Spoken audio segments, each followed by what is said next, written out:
Good day to all science students. In this video lesson, we are going to tackle the Science 10 Term 1 Week 5 Day 3 Types of Chemical Reaction.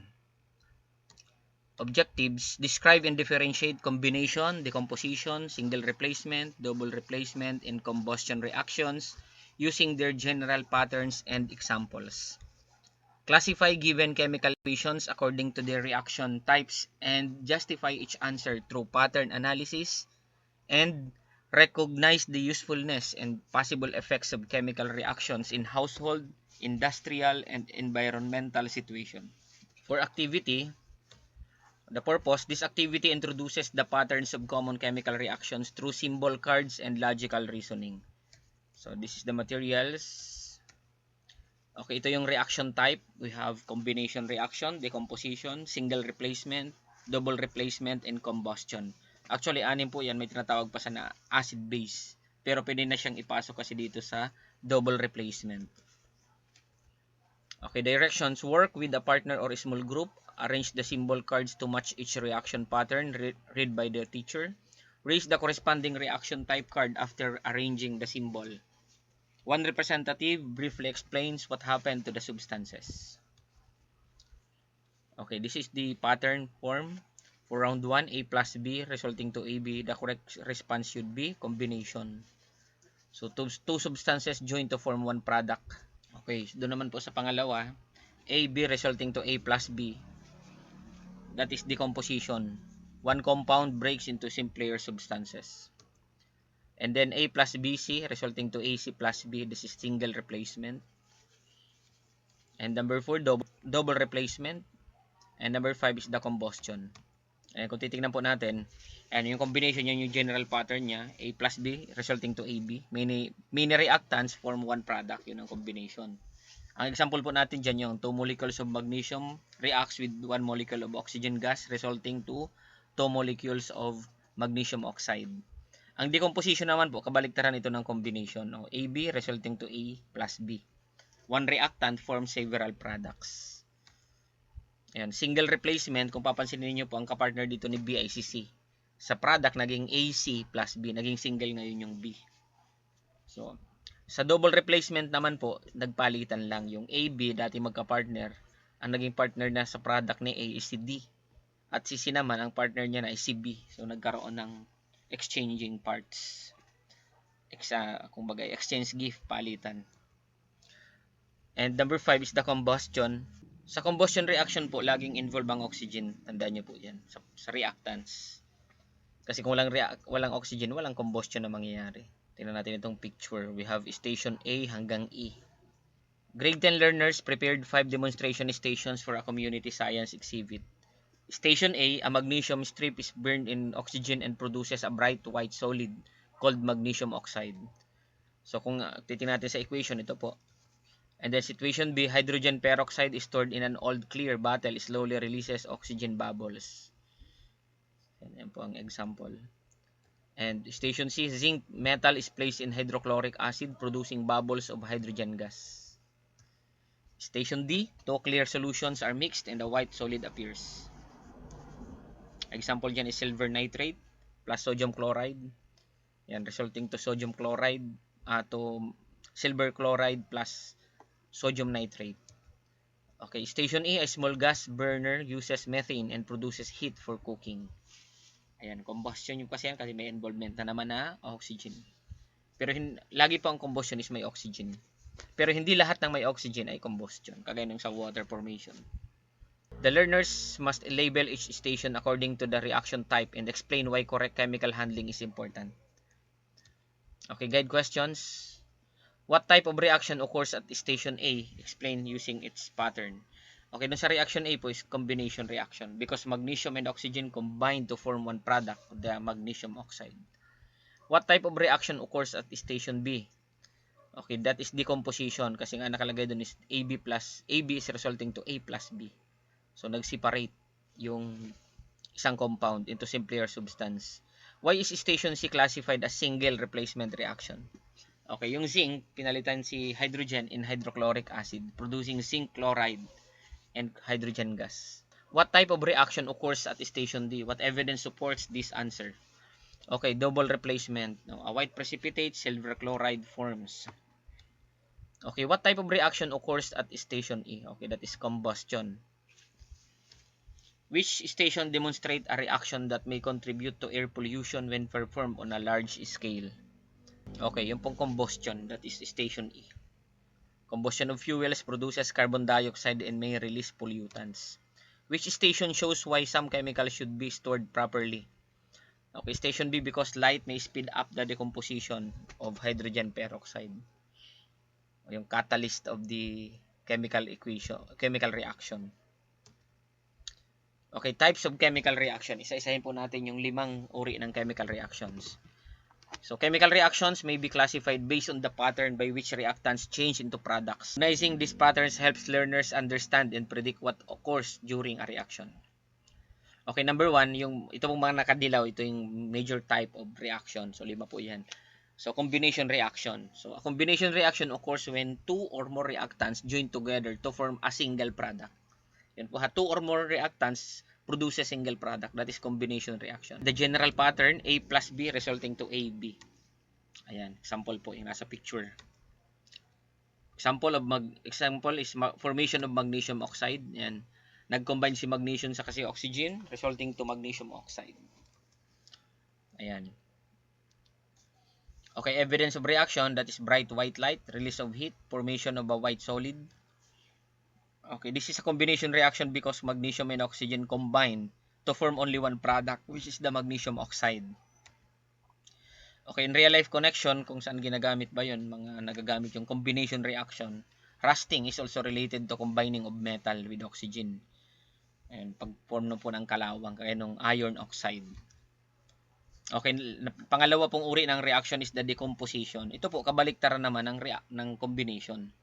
A decomposition reaction occurs with one compound breaks down into 2 or more simpler substance. Yun. Kabaliktaran naman ito ng combination. Ayan, ayan po, AB resulting to A plus B. Yun, ayan po. From 1 to 2 or more products. So, example, breakdown of hydrogen peroxide.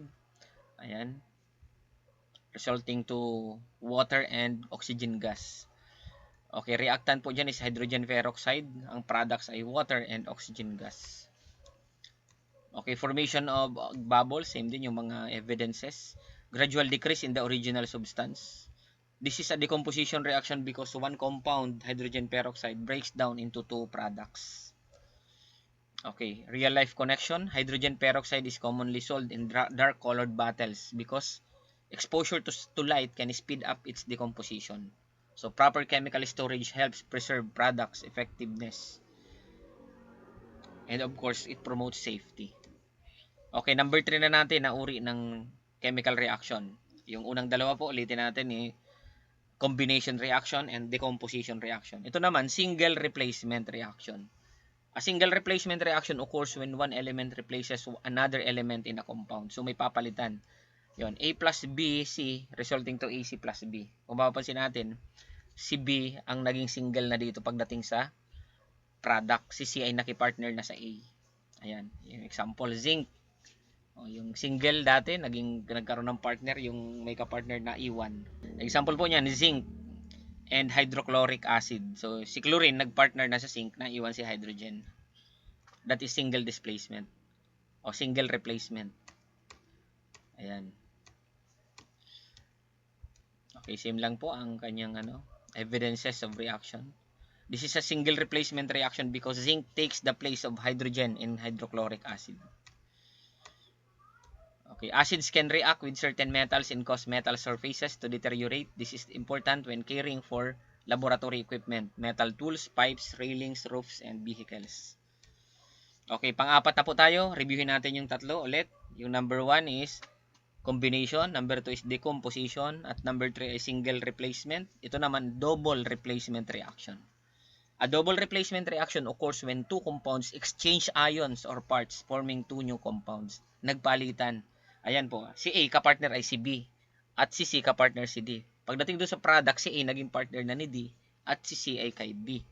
So, ayan, kung titignan natin, ito yung sample. Sodium chloride plus silver fluoride. O si fluorine napunta kay sodium, si chlorine napunta kay silver. Nagpalitan.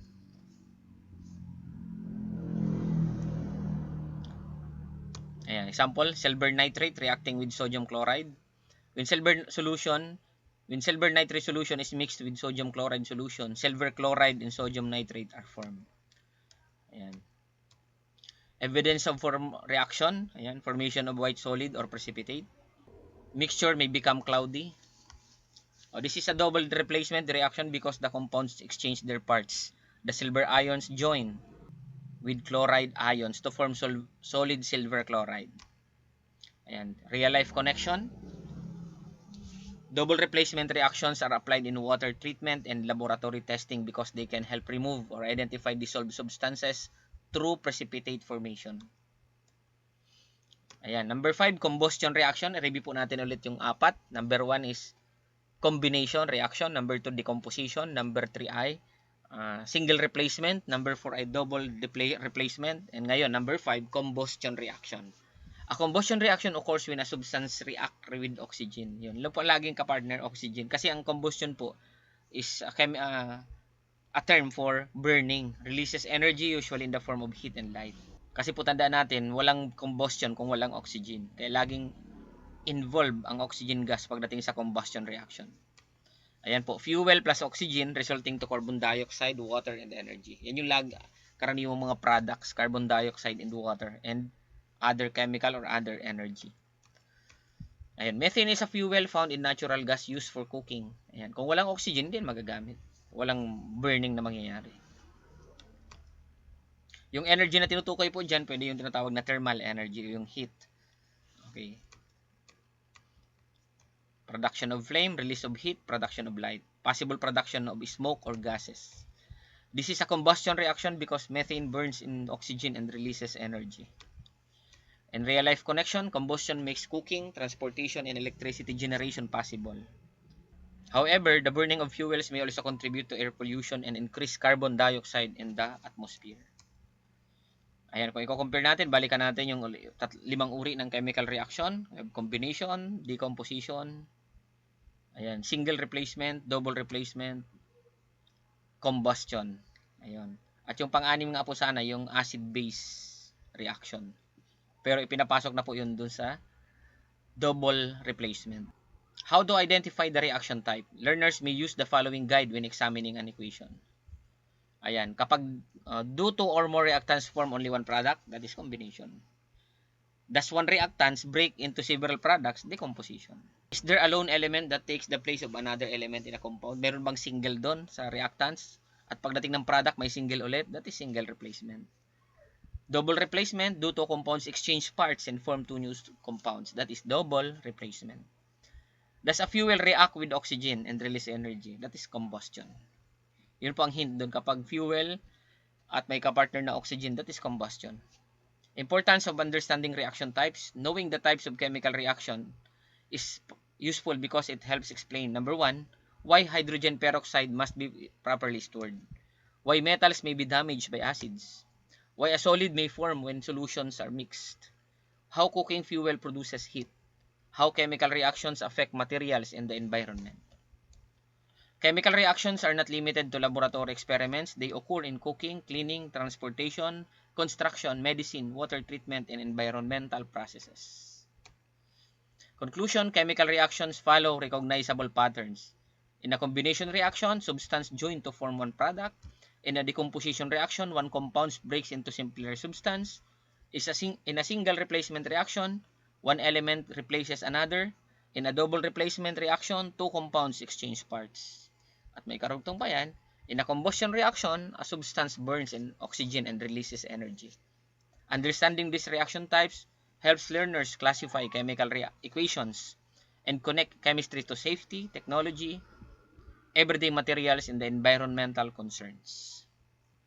Each learner will act as a reaction detective. A set of reaction cases must be examined, classified, and explained using the patterns of chemical reactions. Ayan. Yung 5. Ayan. Tandaan na po natin ito. Table na to.